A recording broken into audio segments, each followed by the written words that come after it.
Alors, oui, merci beaucoup. Comment allez-vous? Mais je vais bien. Alors, il nous a apporté 2 bouquins. Donc c'est bien. D'accord.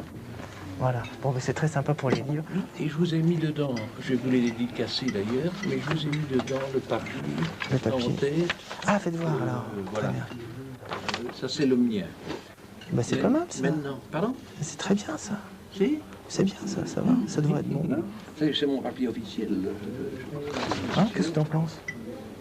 Merci beaucoup. Regarde. On va demander. Bon, on va leur demander, mais normalement c'est bon. Sinon, Bah, sinon, on on peut va- avoir un document d'une autre société américaine où je suis Public Relation, mais ça c'est vraiment moi. D'accord. Non, bah, ce sera soit ça, soit l'avocat. Et puis voilà. Ah, on va pas s'embêter, il n'y a pas de problème. Bon, est-ce que vous voulez boire quelque chose pour vous détendre un petit peu, peut-être? Parce qu'avec toutes ces émotions. Non, non. On a été énervé. C'était un peu l'expédition. Un petit porto, moi. Un petit porto. Porto rouge. Monsieur Nilo. Non, moi je vais boire soit une bière, soit un kir. Je ne sais Ça, pas. c'est vous qui voyez. Petite bière. Une bière? Petite bière, petite bière. Toi aussi? Et ben moi, je vais Aussi, boire. pas d'une bière, non. Vous avez pris quoi, vous, un porto? Oui, un porto rouge. Un porto rouge? Moi, je vais boire un martini, tiens. Un petit martini, ça va être très très bien. Vous êtes venu comment en taxi? Non, vous êtes Non, venu... non, le chauffeur l'a ramené et il va venir me chercher. Il y a quelqu'un qui viendra vous chercher? Oui, Vous êtes oui. sûr, il n'y a pas de problème? Non, non, non, absolument Si, pas. on a Non, prévu les deux. non, non, c'est prévu toujours. Excusez-moi, mais comme la dernière fois qu'on vous a vu, vous étiez, vous étiez assis, On est tous les deux.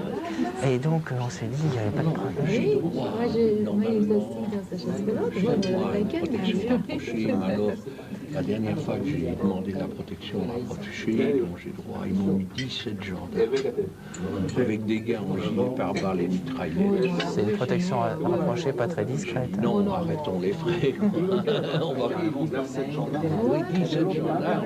Je vous montrerai demain l'article de presse qui est passé la semaine Et dernière. pourquoi ils vous ont pas mis un type ou deux et Ils ont- puis, C'est-à-dire que comme ils ont tellement déblatéré sur mon compte, il y a tellement eu des menaces de mort sur mon chose qu'ils sont obligés de me donner une garde rapprochée. ah, c'est une vraie garde. Hein. Ah, c'est un régiment. Moi je m'attendais à avoir 2 types en civil, hein, dans une voiture blindée, 3 gars dedans, 2 voitures avec chose, les mecs gilets pare-balles, bloquent le quartier. On arrête. Ah oui, oui, ils aiment bien. Hein, Et c'était ils quand aiment. ça? C'était il y a longtemps? Mais non, mais encore. Ah bon? Là, dans 15 jours, je vais à un déplacement officiel, ils sont obligés de mettre, mais moi, j'ai pas demandé. J'ai demandé simplement. On pas de corniche. Attention. Je dis, les trucs les plus simples sont les plus discrets. Il y a quelqu'un qui soit à côté de moi pour, hein, parce que moi je m'arrête ou un truc pour me surveiller, mais je ne vais pas demander des mecs blindés, c'est incroyable. Et alors cette histoire de chaise roulante, c'est depuis quand? C'est depuis l'histoire de la prison? Oui, c'est-à-dire Qu'est-ce qui s'est passé en fait il y a exactement? encore eu aujourd'hui une déclaration dans la presse du ministre de la Justice contre moi, c'est la vraie bagarre. Moi j'ai demandé à faire Il demande pour devenir la chaise roulante. j'ai demandé à faire un tête-à-tête avec le ministre de la Justice à la télévision, il le refuse parce qu'il est dedans, jusqu'au... Qu'est-ce qu'il raconte le ministre de la Justice? Vous imaginez que le ministre de la Justice a déclaré que mon alibi du 8 ne tenait pas. En Belgique, je ne sais pas comment ça marche en France, un ministre de la Justice n'a pas le droit De parler de ce de chose-là, s'occuper d'un dossier qui est en cours. bien sûr. Il n'y a pas accès. C'est pareil en France. Et alors, il vient se permettre de donner donc un avis. Aujourd'hui, il y avait marqué dans un journal. Moi, je vais le faire sauter. Hein. Comme quoi, Il est sur un siège éjectable. comme quoi, bon, il est obligé de s'attaquer à lui personnellement, parce que lui, il avait attaqué la justice, il n'avait pas attaqué la justice, il a attaqué le ministre lui-même en disant, monsieur, je vous ai cité devant le tribunal, veuillez être présent la prochaine fois que l'affaire devient.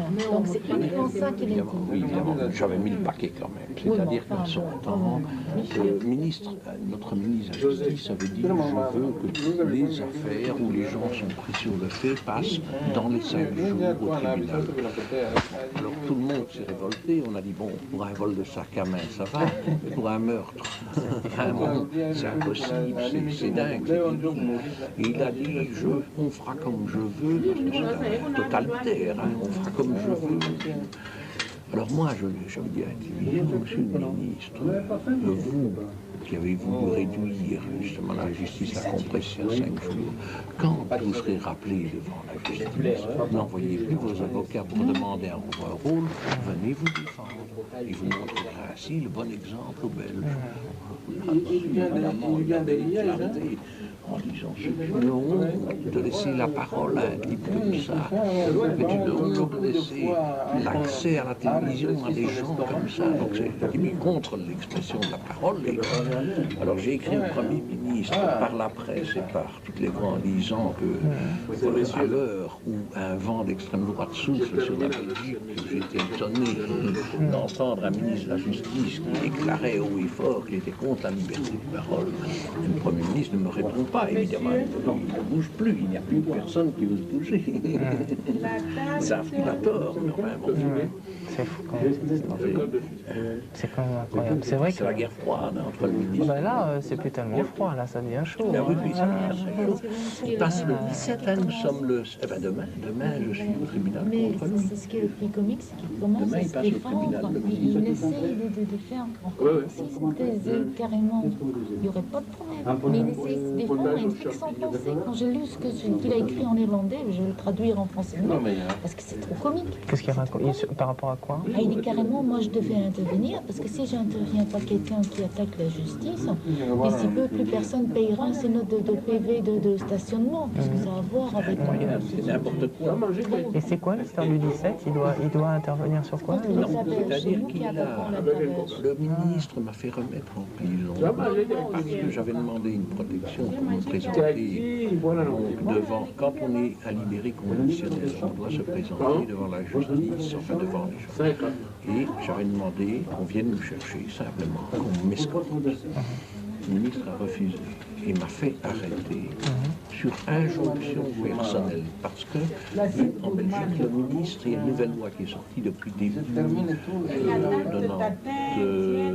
99, comme quoi le ministre de la Justice n'a plus aucun droit sur les libérations conditionnelles. Il y a maintenant un comité, donc il y a maintenant une espèce de tribunal qui décide des libérations conditionnelles. Quand moi j'ai été libéré conditionnellement, malgré que j'ai été condamné à 4 ans et que j'ai fait 3 ans, 8 mois et 10 jours, ce qui est quand même impensable, mais le ministre s'était opposé à ma libération. Et on m'a libéré. Et alors le ministre avait déclaré dans la presse qu'il me remettrait en prison. Et il a fait ce qu'on appelle une injonction personnelle. Et cette injonction personnelle, c'est un droit qu'il a, mais dans le cadre d'un délit. C'est-à-dire que si il s'aperçoit que quelqu'un a fait un délit et qu'il est protégé par le procureur ou quoi et qu'on ne l'a pas arrêté, il peut donner ordre à son procureur général d'arrêter la personne. Mais moi, je n'ai pas commis de délit. Donc, toute la presse s'est mise contre lui, en disant mais vous avez outrepassé vos droits. Donc nous avons attaqué à l'État, ça passe demain au tribunal. Il a déjà demandé le renvoi de l'affaire, mais nous réclamons ce que nous n'aurons probablement pas 100 000 francs belges par jour de détention abusive, donc ça fait 19 jours. Mais maintenant, il signe tous les magistrats de la Belgique à dos, alors qu'il est avocat. Il ne se rend pas compte de ce type, que non seulement il est sur un siège végétal, mais que quand après il va devoir reprendre sa profession d'avocat, il ne va plus avoir aucune crédibilité. Mais il est soutenu par le gouvernement, par son parti, le Premier ministre et de son parti. Le Premier ministre aussi. Il est soutenu. Mais ils sont très embêtés parce que ce bonhomme a été en réalité nommé grâce au comité blanc, c'est-à-dire au comité blanc, puisqu'il a été le président de la commission des règles. Et c'est pour cela qu'il a été nommé.